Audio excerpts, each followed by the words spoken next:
ለጌታ ጸጋ እየረዳን መስከረም 1 ዘፍጥረት 1 ብለን ጀምረን እስከ ጳጉሜ 5 ራዕይ 22 እየተጓዘን እንገኛለን። ዛሬ የምናነበው የእግዚአብሔር ቃል ክፍል ትንቢተ ኢሳይያስ ከምዕራፍ 61 ጀምረን እስከ 63 ድረስ ያለው ነው። አብረን እናንብብ። በጌታ በኢየሱስ ስም አነባለሁ። ትንቢተ ኢሳይያስ ምዕራፍ 61።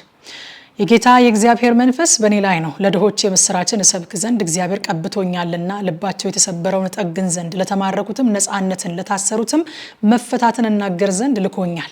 የተወደደችውን የእግዚአብሔርን ዓመት አምላካችንም የሚበቀልበትን ቀን እናገር ዘንድ፣ የሚያለቅሱትንም ሁሉ አጽናና ዘንድ፣ እግዚአብሔር ለክብሩ የተከላቸው የጽድቅ ዛፎች እንዲባሉ ለጽዮን አልቃሾች አደርግላቸው ዘንድ፣ በአመድ ፈንታ አክሊልን፣ በልቅሶም ፈንታ የደስታን ዘይት፣ በሐዘንም መንፈስ ፈንታ የምስጋናን መጎናጸፊያ ሰጣቸው ዘንድ ልኮኛል። ከጥንትም ጀምሮ ባድማ የነበሩትን ይሰራሉ፣ ከቀድሞ የፈረሱትንም ያቆማሉ።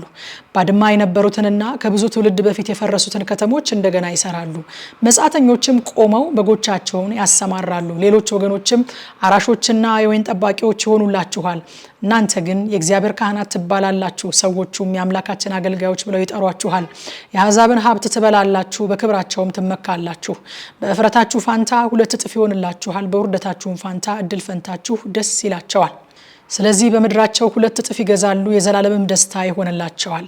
እኔ እግዚአብሔር ፍርድን የምወድ ስርቆትንና በደልን የምጠላ ነኝ። ፍዳቸውንም በእውነት ሰጣቸዋለሁ፣ ከእነርሱም ጋር የዘላለምን ቃል ኪዳን አደርጋለሁ። ዘራቸውም በአሕዛብ መካከል፣ ልጆቻቸውም በወገኖች መካከል የታወቁ ይሆናሉ። ያያቸው ሁሉ እግዚአብሔር የባረካቸው ዘር እንደሆኑ ይገነዘባል።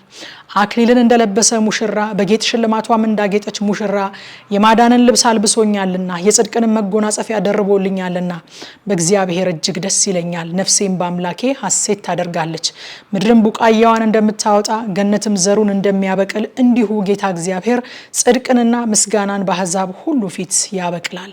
ትንቢተ ኢሳይያስ ምዕራፍ 62። ስለ ጽዮን ዝም አልልም፣ ስለ ኢየሩሳሌምም ጸጥ አልልም። ጽድቋ እንደ ጸዳል መዳኗም እንደሚያበራ ፋና እስኪወጣ ድረስ አሕዛብም ጽድቅሽን፣ ነገስታትም ሁሉ ክብርሽን ያያሉ። የእግዚአብሔርም አፍ በሚጠራበት በአዲሱ ስም ትጠሪያለሽ። በእግዚአብሔር እጅ የክብር አክሊል፣ በአምላክሽም እጅ የመንግስት ዘውድ ትሆኛለሽ። ከእንግዲህ ወዲህ የተተወች አትባይም፣ ምድርሽም ከእንግዲህ ወዲህ ውድማ አትባልም። ነገር ግን እግዚአብሔር በአንቺ ደስ ብሎታልና፣ ምድርሽም ባል ታገባለችና፣ አንቺ ደስታዬ የሚኖርባት ትባያለሽ። ምድርሽም ባል ያገባች ትባላለች። ጎልማሳም ድንግሊቱን እንደሚያገባ እንዲሁ ልጆችሽ ያገቡሻል። ሙሽራም በሙሽራይቱ ደስ እንደሚለው እንዲሁ አምላክሽ ባንቺ ደስ ይለዋል። ኢየሩሳሌም ሆይ ጉበኞችሽን በቅጥር ላይ አቁሜያለሁ። ቀንና ሌሊት ከቶ ዝም አይሉም። እናንተ እግዚአብሔርን የምታሳስቡ ኢየሩሳሌምን እስኪያጸና በምድርም ላይ ለምስጋና እስኪያደርጋት ድረስ አትረፉ፣ ለእርሱም ዕረፍት አትስጡ። እግዚአብሔር ከእንግዲህ ወዲህ በእርግጥ ለጠላቶችሽ መብል ይሆን ዘንድ እህልሽን አልሰጥም፣ መጻተኞችሽም የደከምሽበትን ወይንሽን አይጠጡም። ነገር ግን የሰበሰቡት ይበሉታል፣ እግዚአብሔርንም ያመሰግናሉ፣ ያከማቹትን በመቅደስ አደባባይ ላይ ይጠጡታል ብሎ በቀኙና በኃይሉ ክንድ ምሏል። እለፉ፣ በበሮቿ በኩል እለፉ፣ የሕዝቡንም መንገድ ጥረጉ፣ አዘጋጁ፣ ጎዳናውን አዘጋጁ፣ ድንጋዮቹንም አስወግዱ፣ ለአሕዛብም ዓላማ አንሱ። እነሆ እግዚአብሔር ለምድር ዳርቻ አዋጅ እንዲህ ብሎ ነግሯል። ለጽዮን ልጅ እነሆ መድኃኒትሽ ይመጣል፣ እነሆ ዋጋው ከእርሱ ጋር፣ ስራውን በፊቱ አለ በሏት። እግዚአብሔር የተቤዣቸው የተቀደሰ ሕዝብ ብለው ይጠሯቸዋል። አንቺም የተፈለገች ያልተተወችም ከተማ ትባያለሽ። ትንቢተ ኢሳይያስ ምዕራፍ 63። ይህ ከኤዶምያስ ልብሱም የቀላ ከባሶራ የሚመጣ አለባበሱ ያማረ በጉልበቱ ጽናት የሚራመድ ማን ነው? በጽድቅ የምናገር ለማዳንም የምበረታ እኔ ነኝ። ቀሚስህ ስለምን ቀላ? ልብስህስ በወይን መጥመቂያ እንደሚረግጥ ሰው ልብስ ስለምን መሰለ? መጥመቂያውን ብቻዬን ረግጫለሁኝ፣ ከአሕዛብ አንድ ሰው ከእኔ ጋር አልነበረም። በቁጣዬ ረገጥኳቸው፣ በመዓቴም ቀጠቀጥኳቸው። ደማቸው በልብሴ ላይ ተረጭቷል፣ ልብሴንም ሁሉ አሳድፌያለሁ።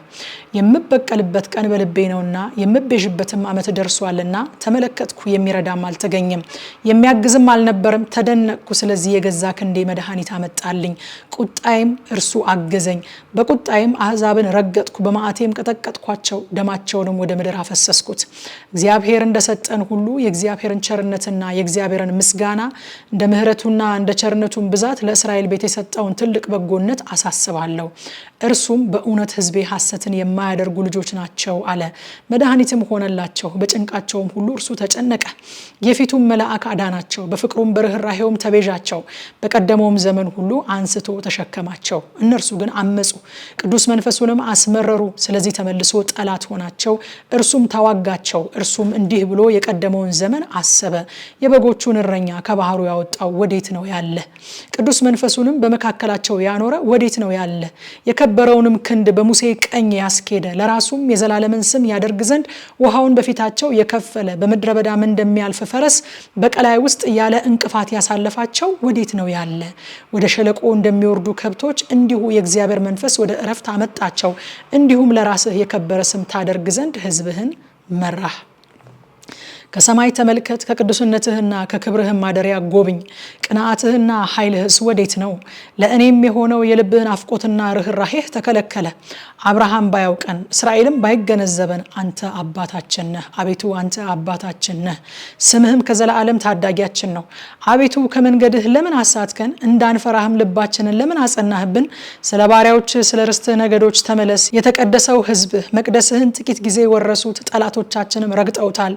ከዘላለም እንዳልገዛህን በስምህም እንዳልተጠራን ሆነናል ይላል።